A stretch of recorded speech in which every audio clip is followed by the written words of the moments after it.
Good evening, I'm Kurt Gutgsell. Not only did the coronavirus shut down the rest of the athletic season at Southridge, but it marked the end of the 21-year career for Southridge Athletic Director Brett Bardwell, who is stepping away from that job. One of the things Bardwell is most proud of is the culture that has been built at Southridge.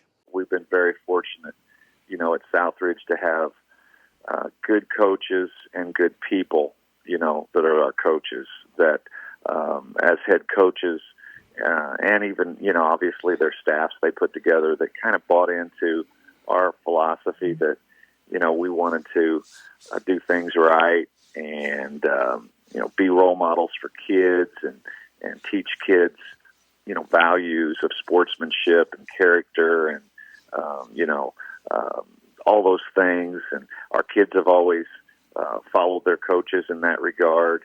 I think we've developed a pretty good reputation, in Southwest Indiana with the way we've done things, and people have even I think looked at us and gotten some ideas from the way we've done things. But not only the coaches and the kids, but great support from parents and then the community. You just couldn't run things without all these people in the community that come out and help you. It's unbelievable.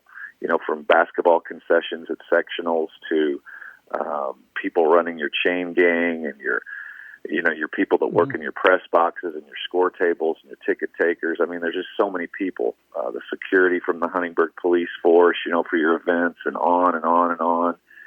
EMS from Memorial Hospital. I mean, just so many people in the community that are so supportive. It's been so rewarding to know those people and work with those people that want to be a part of it.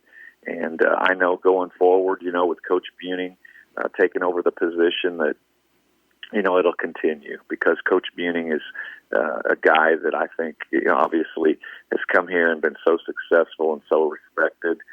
He's the real deal. He's a good person. And, he believes, I think, I know he believes in our values and our philosophy and multi-sport athletes and coaches getting along together.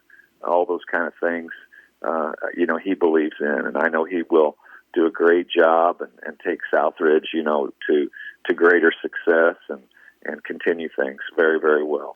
For the first time since 1944, the Indiana All-Stars will not take the floor against Kentucky. Indiana game director Mike Broughton had hoped to wait as long as possible to decide on the games, which were scheduled for June 5th in Georgetown, Kentucky, and June 6th at Southport High School. However, with schools closed for the remainder of the academic school year due to the pandemic and both states under stay-at-home mandates, it became clear that the All-Stars would not be able to take the floor.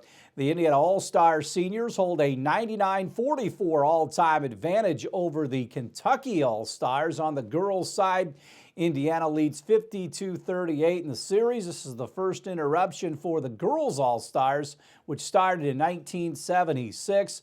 Heritage Hills head coach Nate Hawkins was supposed to be an assistant for the Indiana boys team. Kentucky basketball received a boost for its 2020-21 season on Wednesday. Forward Keon Brooks has decided to return for his sophomore season. Brooks explored leaving early for the NBA draft, as Wildcat teammates Tyrese Maxey and Ashton Hagans have done in recent days, but instead will remain with Coach John Calipari and the Wildcats. Brooks, appeared in all 31 games this past season for UK, making 6 starts. He averaged 5 points and 3 rebounds in 15.5 minutes per game. He's out of Fort Wayne and prepped at La Lumiere College near LaPorte, ranked 36th among recruits coming out of high school last season. DePaul guard and Indianapolis native Jalen Coleman Lands has been granted a 6th year of eligibility by the NCAA. Coleman Lands was held to 9 games as a junior transfer in 2018-19. After breaking his left hand, he played in 32 games this past season and led the Blue Demons with 63 three-pointers while averaging 11 points per game. And Notre Dame Athletic Director Jack Swarbrick doesn't know whether the 2020 college football season will kick off on time or be delayed because of the impact of COVID-19. But when the games eventually kick off, Swarbrick doesn't want them to take place in empty stadiums. Swarbrick, who participates in the bi-weekly calls with ACC athletic directors, knows adjustments to the schedule are possible, but opposes the idea of playing a full season in empty stadiums with no fans. Stay tuned, we'll have more WJTS 18 News right after this.